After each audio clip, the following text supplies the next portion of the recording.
시청자 여러분 안녕하십니까. 반갑습니다. 우러운 영혼TV 최성주입니다.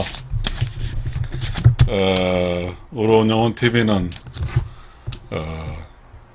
각자의 본인의 내면적인 어떤 조용하고 깨끗한 청정한 가운데에서 나오는 그 창조적 지식으로 살아가거든요.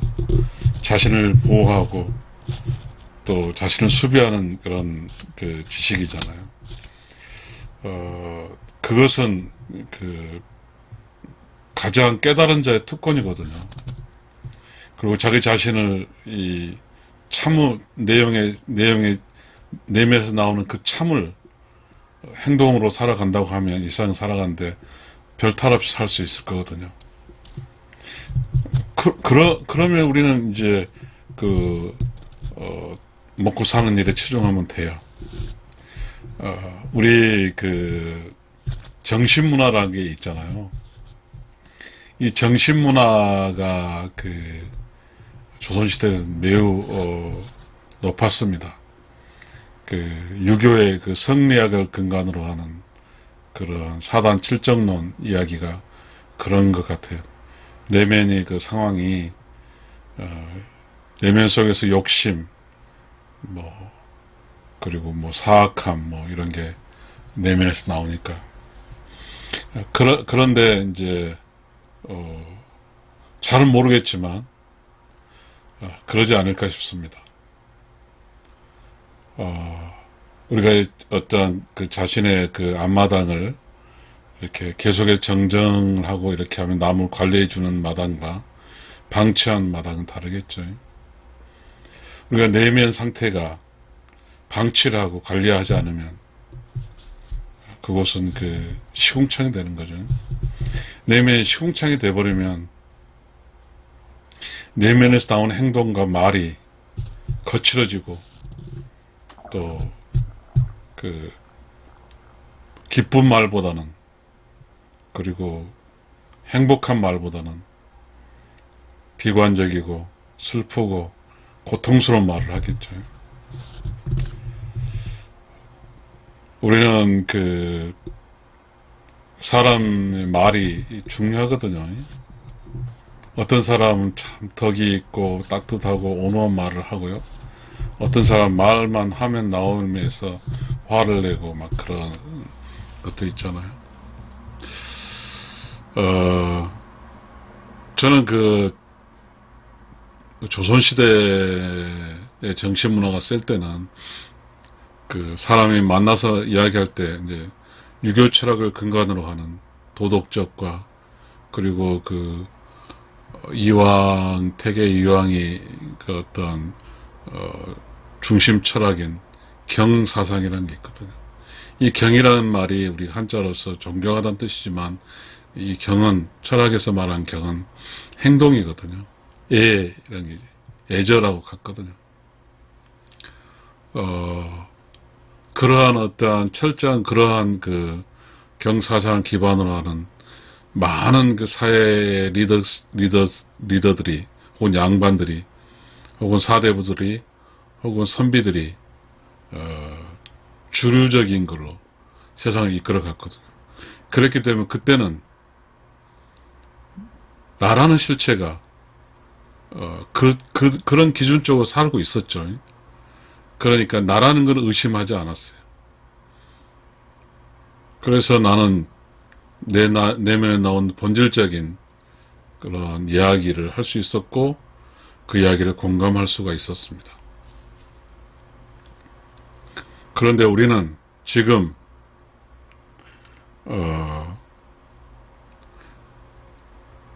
우리가 이렇게 살아갈 때 사회 주류적인 어떤 철학이 조선시대의 유교 철학인 성리학 근간으로 한 강력히 펼쳐져 있는 그러한 조선시대 환경과는 달리 지금 우리가 살고 있는 곳은 특별히 어떠한 사회 지도층이라든지 리더층이라든지 뭔가의 대학 교수라든지 이런 모든 사람들이 어떤 보편적인 유교 철학이라든지 도교라든지 뭐 이러한 동양 사상적인 측면에 근거하지 않고 각자의 자기의 전공이라는 게 그런 특별한 거잖아요. 보편적인 게 아니거든요. 전공에 맞춰 살고 그것의 디테일한 부분의 최고 권위자로 살아가잖아요. 그런 사람은 있죠. 그렇지만 대다수의 사람들이 보편적인 기준으로서 어떠한 사회 어떠한 혹은 우리가 살고 있는 이 공간의 어떤 모범적인 리더적인 어떠한 매우 타당하고 보편적인 어떤 사상이 흐르지 않기 때문에 우리는 힘들어합니다. 그러다 보니까 우리는 지금 모든 사람의 기초적인 베이식 필로소피칼 기초 철학이 모든 사람이 공통적으로 통하는 기초 철학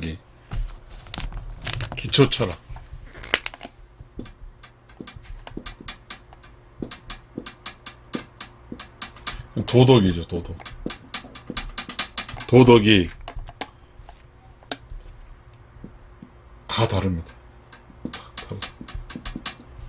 그러다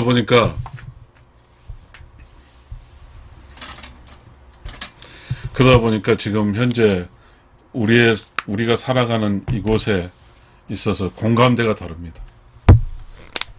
기초 철학이 다르니까 공감 영역이 다릅니다. 달라요.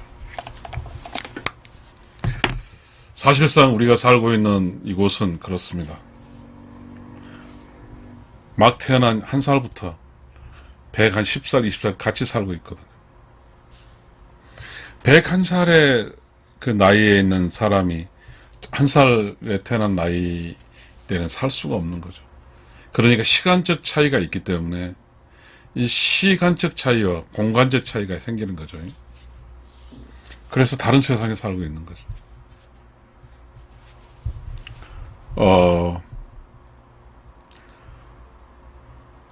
도덕이라는 게 이제 도덕 이거 한자 쓸지 모르겠어. 제가 이거 쓸 수 있을까?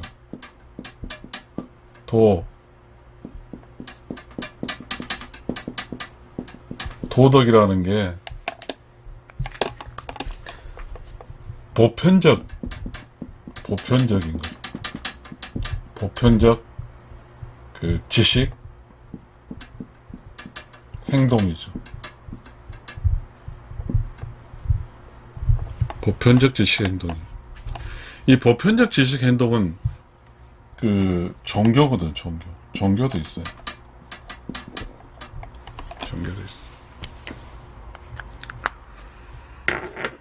제가 유튜브에서 뭐 특별하게 어떠한 그 전문가 영역도 아닙니다. 조선시대 성리학적 기관도 뭐 지금에 보면 철학적으로 보지만 그 당시 철학도 아니었거든요. 보편적인 사람이 갖고 있던 이야기예요. 그러니까 우리가 지금 살고 있는 이 상황이 보편적이 정립이 안 됐다. 이렇게 생각됩니다. 이 보편적 지식 행동이 미정립됐다. 이런 생각이 듭니다. 그러니까 우리는 지금 서로 눈치로, 나이로, 그리고 조금 함께 살았던 정으로 해서 이제 서로 간에 이렇게 조절을 하고 있죠. 그러니까 우리가 말하는 이게 그 미정립됐다고 하는 것은 보편적 지식 행동이 미정립됐다고 하는 것은 기준점이 없다는 거죠. 기준점이 없다는 겁니다. 어떤 사람이 잘못했을 때, 그 사람이 잘못했다고 지적했을 때, 그 잘못을 너는 이렇게 잘못했으니까 고쳐줄래라고 할 때 수긍하지 않죠. 기준점이 없으니까. 그러면 이제 너가 나에게 그 잘못을 수긍은 너는 어떻게 생각하냐고 반문을 칠 수도 있어요. 이 도덕이라는 것은 이 도덕이라는 말은 있잖아요. 이 도는 the way, 덕은 뭐예요? blessing 뭐 이런 거죠. 덕. 이 도는 어떻든 어떠한 길을 가는 거죠. 길. 덕은 뭘까요? 덕스럽다. 사람이죠. 사람. 참 사람 되는 거죠. 예, 이 참 사람이 같은 길에 있는 이 공중 도도 그렇잖아요. 이 도라는 것은 같은 길에 있어요. 같은 길에 참 사람 이런 것 같아요. 그러면 도덕적 우리는 이제 여기서 그런 이야기로 끌고 가야 됩니다.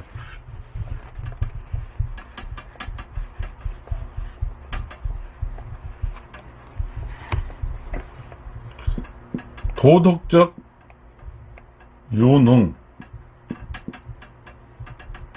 무능, 이게 있어요. 능력이죠.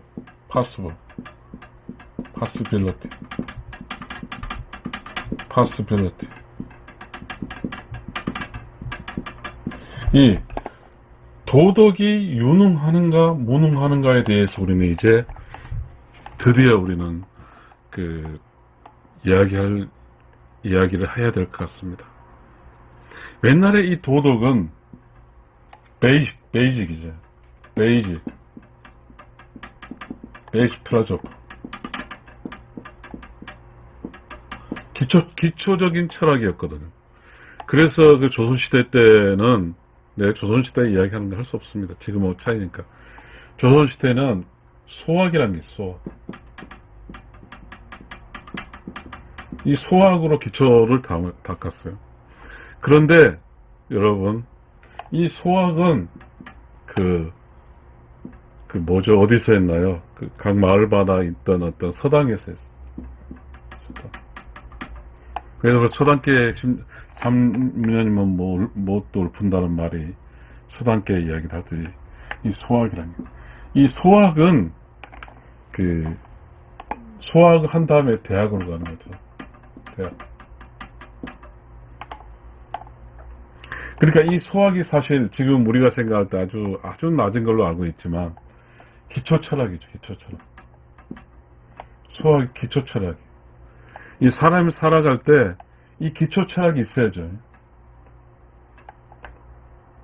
이 기초 철학이 뭐냐면 기준점이 되는 거예요. 기준점. 해야 될 것과 하지 말아야 될 것까지 기준점이 기초 철학에서 나오는 거죠. 기초 철학이 도덕이에요. 그러면 기초 철학이 있다, 없다, 이 차이죠. 청자 여러분, 이 기초 철학은 누구나 공감할 수 있는 영역이에요. 공감이에요. 지금 우리가 이렇게 살아갈 때 생존이란 게 있죠. 생존이란 게 있어요. 이 생존은 이 기초 철학을 기반으로 한 사회생활을 할 수 있냐 없냐는 뜻이죠. 기초 철학. 저는 철학자도 아니에요.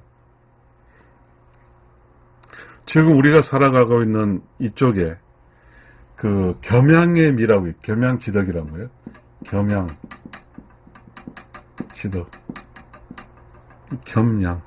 겸손한, 양자, 좋을 양자죠.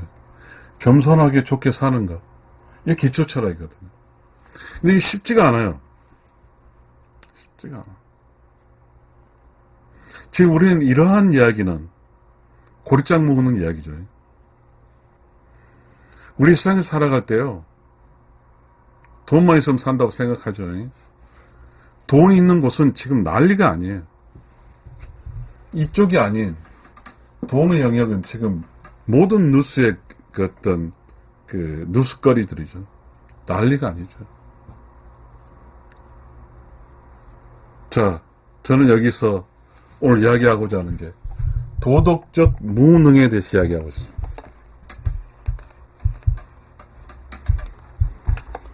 도덕적 한자 쓸 수 있을지 모르겠어요. 못 써요. 이 능자죠. 능력 하다는 거. possible. 도덕적 무능에 대한 이야기를 하고 싶습니다. 도덕적 무능이라는 것은 기초 철학이 무지하다는 뜻입니다. 무지하다는 뜻이에요. 시청자 여러분, 우리가 이렇게 지금 우리가 살면서 이게 수학의 시기, 초등학교, 초, 중, 고가 이게 수학의 시기거든요. 학교 교육이죠, 학교 교육. 수학의 시기죠. 그러나 이 수학적, 인간의 보편적인 기초 철학적 개념은 가르치지 않고, 이거는 뭐를 가르치냐면, 먹고 사는 지식과 관계되죠, 먹고 살기에 편하는 것을 가르치죠. 물론 여기도 기초 철학적 개념이 들어간다고 봅니다. 근데 우리가 이제 그 개인의 성장에서 경험치,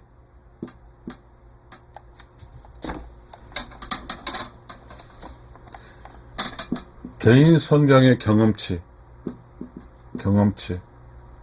우리가 어렸을 때 대체적으로 이제 최근 어떤 그 컴퓨터랑 놀죠. 컴퓨터랑 놀죠.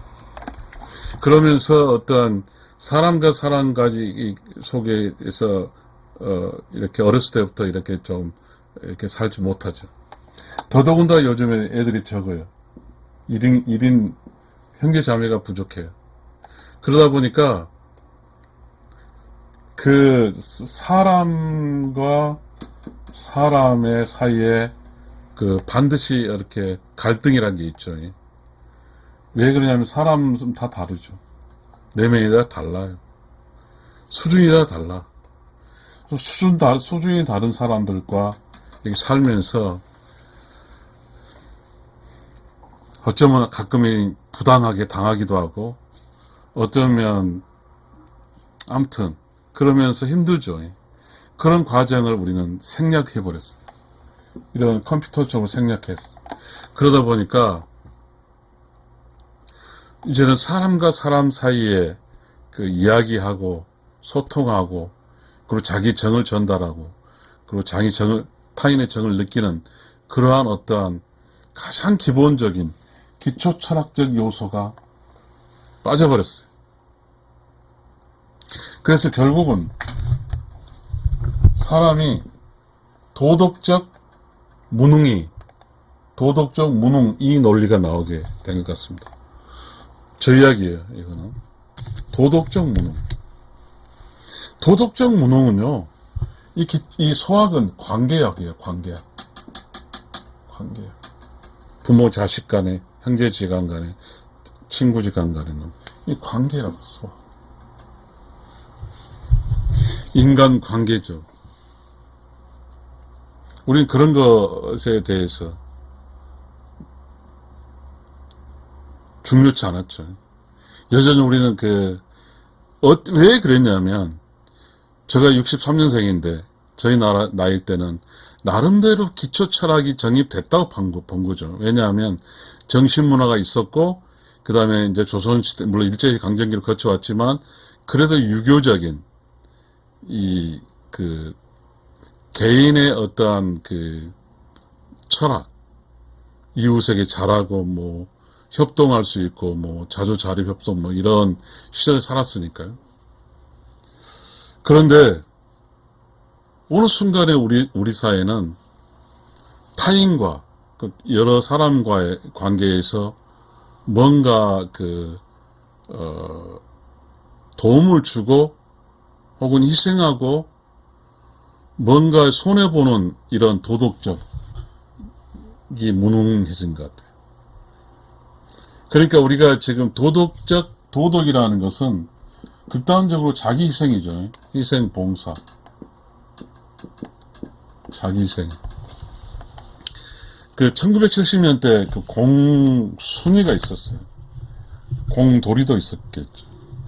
공순위는 자기가 학교를 다니지 못하고 야간 고등학교 다녔지만 돈을 벌어서 가족의 어떠한 오빠들을 가르쳤죠. 그건 자기 희생이거든요. 자기 희생. 지금은 이 논리를, 자기 희생적 논리를 어느 곳에서 말할 수가 없죠. 무능한 거죠. 이걸 인정할 수 없죠. 자기 인생을 살기 위해서 절대적으로 경쟁을 하는 거죠. 이 경쟁을 하는 거죠. 그러다 보니까 어떠한 관계에서 뭔가 희생해주고 봉사해주고 하는 이 관계적 분야에서의 내가 좀 불편함을 감내하고 그렇게 하면서 성장해가는, 이 세상에 내가 살아갈 동안에 쭉 가는 일은 없잖아요. 이거잖아, 이거. 뭐죠? 다시 한번 볼까? 이거. 이렇게 성장해 가는 거잖아. 어려울 때에서 좋을 때에서 다시 어려워지고 좋아지고 어려워지고 하면 이렇게 올라가는 거죠. 이게 도덕이죠. 도덕. 이게 도덕이에요. 그런데 우리는 이곳에서 있기를 바라지만 이곳에 있기를 원치 않아요. 이것만 있고 싶어요. 지금 이것이 도덕적 무능이에요. 이곳만 있고 싶고 이곳에 있기 싫어하는 것은 바로 도덕적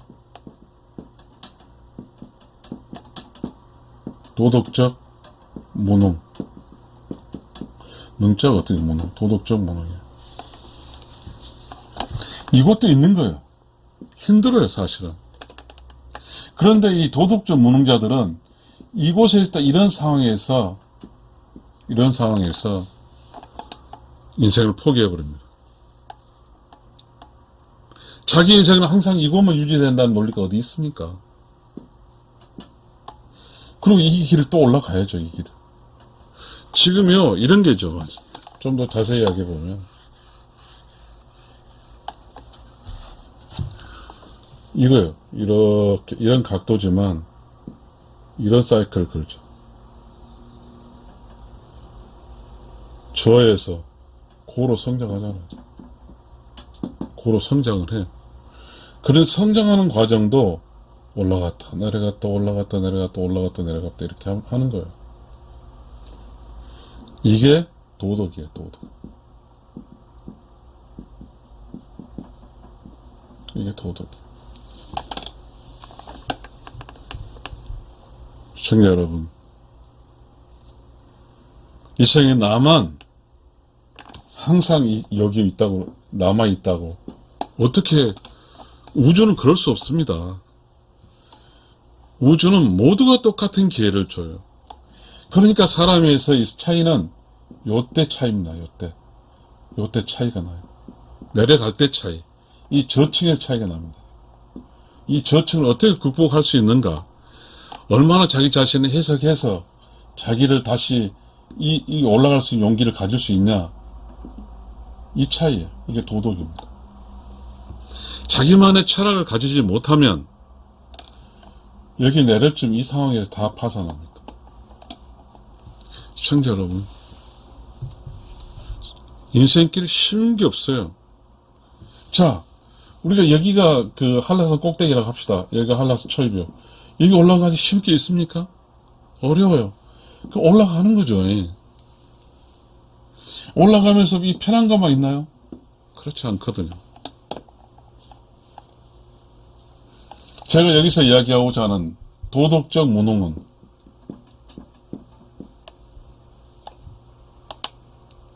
인생 최고의 실패입니다.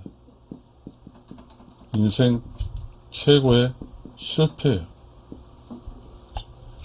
왜냐하면 이것만 생각하다 보면, 이게 꼭대기 생각하면 여기 갈 수가 없어요.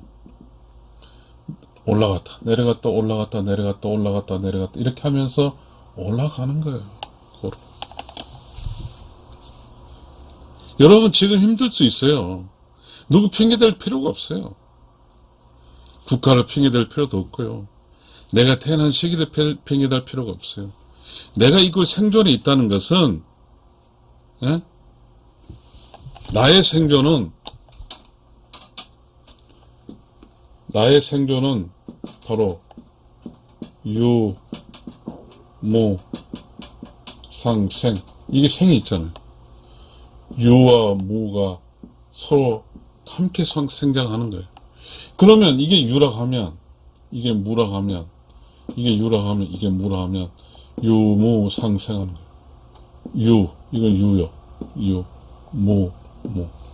함께 가는 유와 무가. 다시 말하면, 1, 0, 1, 0, 1, 0, 1, 0이죠. 자, 여기 뭐예요? 자, 1, 0, 1, 0, 1, 0. 이게 지금 이진법이잖아요. 반도체. 시청자 여러분, 이 0이 반드시 필요합니다. 0이. 이 0은, 이것은 바로 도덕이에요, 도덕. 내가 살아갈 때 힘든 시기가 있어요. 그 힘든 시기를 이겨내면, 그리고 내가 어떤 부당하게 손해를 보고 또 나를 최악으로 궁지에 몰린 것 자체를, 이 제로 시기를 이겨내면 여기 인생의 승리가 있는 겁니다.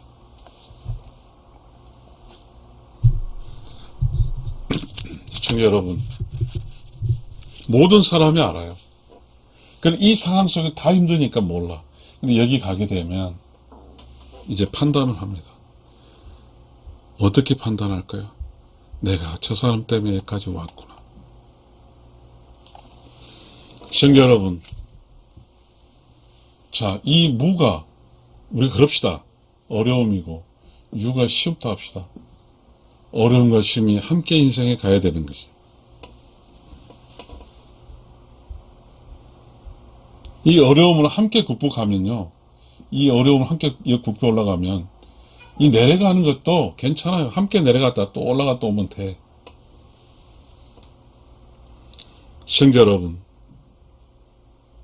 도덕적 무능은 인간 최고의 실패입니다. 이 도덕이라고 하는 것은 유무상생에 인정하는 거죠. 내가 힘들다는 게 인정해요.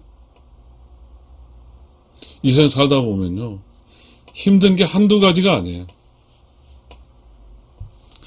시청자 여러분, 직장생활을 좀 했어요. 저는 이제 모든 사람 먹기 직장생활 한 거잖아요. 지금 61살인데 제가 이제 공직생활을 하다 보면 저도 이제 부하 직원일 때 있고 팀장으로서 일할 때 있었거든요. 그럼 팀장으로 있으면 직원이 와요. 묘하게도 항상 좋은 직원이 오질 않아요. 좋은 직원이 오면 감사하고 나쁜 직원이 오면 도를 닦는다고 생각했어요. 난 도를 닦아야 되겠구나. 일상의 모든 것은 나를 중심으로 흘러가지 않아요. 어쩌면 나를 찾아온 내 밑에 온 직원은 그 시기를 나한테도 조금 익스큐즈 받고 살고 싶어서 왔을지 모르죠. 그러면 내가 도인이 돼야죠. 그래서 그 내 밑에 들어와서 그 고난의 시기를 극복 넘어가는 사람, 무능한 사람이죠. 그 무능한 사람이 내 밑에 사는 거죠. 그리고 그 친구가 또 발령 나서 나도 발령 나고 이렇게 살아가는 거죠. 이렇게. 그렇다 보면 여러분, 이 부부도 그런 것 같습니다. 부부도 그래요. 유무상생이에요. 유무상생이라는 개념을 합시다.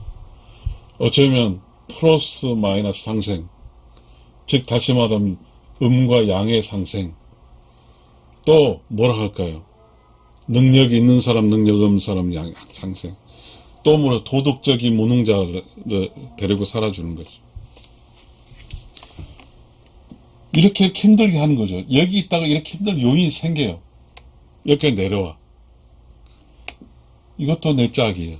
또 이렇게 올라간 것도 짝이라고. 그렇게 살다 보면 자기가 잘못을 해요. 잘못을 해서 내려온 거잖아요. 잘못을 한 것을 내려온 걸 용서해 받아주고, 잘못을 하게 되면 잘못으로 피해를 보는 사람은 매우 힘들잖아요. 그래도 인정해서 끝까지 참고 근다고 여기 가서 보면 알아요. 내 남편이 혹은 내 아내가 나를 위해서 참아주었다 안단 말이에요.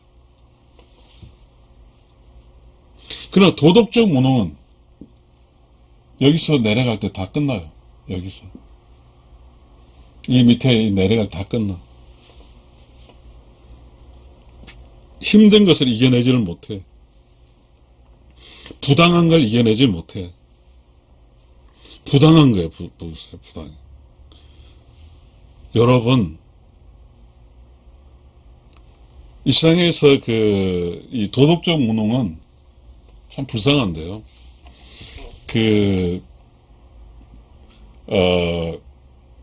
잘하려고 했을 거예요. 근데 어쩌다 유혹에 팔려서 한번 실수를 했어요. 그러다 보니까 자기 짝에게 항상 미안해요. 근데 그 미안하지만 계속 화를 내죠, 이제. 자기 내면이 이미 시끄러운 곳으로 바뀌어져 버렸기 때문에 말을 할 때 자기 짝에게 좋은 말을 할 수가 없겠죠. 이거는 꼭 비단 짝 문제만 아니라 학교 다니다가도 그래요. 학교 다닐 때 초등학생들 보게 되면 불량 애들도 있죠. 그 애가 그 속은 그렇지 않았을 거라고. 한번 이렇게 자기 속이 양심을 속이면서 불편해졌어. 또 자기 양심을 속이면서 불편해지다 보니까 이제 선한 쪽으로는 내면이 있지가 않으니까 그냥 이제 뭐죠? 도덕적 무능자 역할을 하는 거죠. 그럼 도덕적 무능자 역할을 해요. 이 도덕적 무능자 옆에 끝까지 참아주고 견뎌준 사람이 있으면 이 도덕적 무능자도 지성이면 감천이라고 변한단 말이에요. 자, 도덕적 무능자가 변해서 이제 자기 자신의 죄를 모두 깨달았을 때는 자기가 도덕적 무능자 옆에 있어도 그 사람에 대한 감사함을 잊지 못하거든요. 그러면 도덕적 무능자가 이제 나름대로 깨닫게 돼서 자기 옆에 있는 사람과 살게 되면, 자, 이쯤에서 되겠죠. 시작 이쯤에서 쭉 올라가면 이쯤에서는 인생의 말년이 되겠죠. 말년. 하반기 인생이죠. 하반기. 이쪽이 꽃이 피는 거죠. 꽃이 피어. 시청자 여러분, 참 어려워요, 사는 게 인생이. 그러나 우리는 이런 게 있어요. 이 유무상생이라는 말이 있듯이요. 반드시 내 패요. PAR. 쌍이라고 그러죠. 혹은 짝이라고 그래요. 이 쌍이란 말은 뭐냐면 남편과 아내는 쌍이에요. 그죠? 남편과 아내는 쌍이에요. 그리고 스승과 제자, 이것도 쌍이에요. 이곳에서는 그 누군가가 견뎌줘야죠. 스승이 견뎌야 되고 남자가 견뎌주고, 이러한 학생들이 굉장히 불량한 학생이 스승이 좋은 스승 만나서 변해. 그러니까 이 짝으로 있는 어떠한 것은 견뎌야죠. 견뎌주는 거라. 이 견딜 줄 아는 것은 도덕적 유능이고, 견딜 줄 모르는 자는 도덕적 무능이에요. 이 인생길입니다. 도덕적 유능자는 짝으로서 견뎌주는 거예요. 이게 도덕적 유능자. 도덕적 무능자는 짝으로서 견딜 수 없는 게 도덕적 무능자입니다. 이 세상 견딘 것과 견디지 않은 차이는 어마어마합니다. 도덕적 유능자로 견뎌주면 어느 순간에 그 문제적인 그 도덕적 유능자가 됩니다. 그러면 마지막에 꽃이 핍니다. 그러나 도덕적 무능자는 견디지를 못해요. 이 도덕적 무능자 입장에서는 자기를 괴롭히고 있는 사람을 견디지 못함으로써 자기와 함께 사는 사람을 도덕적 유능자로 만들 수가 없으므로 같이 살 수가 없습니다. 인간의 최고의 실패자가 되는 거예요. 시청자 여러분, 부모 자식 간의 관계에서 그렇습니다. 자식을 낳았는데 학교 가서 이렇게 페루나 짓을 하고, 근데 엄마는 끝까지 참습니다. 엄마가 그 참지 못하고 도덕적으로 강해지 못해 참지 못하고 혹은 어찌사해서 돌아가셔버리면 그 아들은 도덕적 무능자로 살 수 있는 확률이 많아집니다. 이 세상은 쉬운 게 아니에요. 정말 쉬운 게 아닙니다. 다만 도덕적 유능자는 깨달은 사람입니다. 깨달은 자는 자기 짝을 도덕적 유능자로 만들 수 있습니다. 도덕적 무능자는 자기 짝과 살지 못하고 떨어집니다. 이걸로 정리를 하겠습니다. 시청자 여러분, 감사합니다.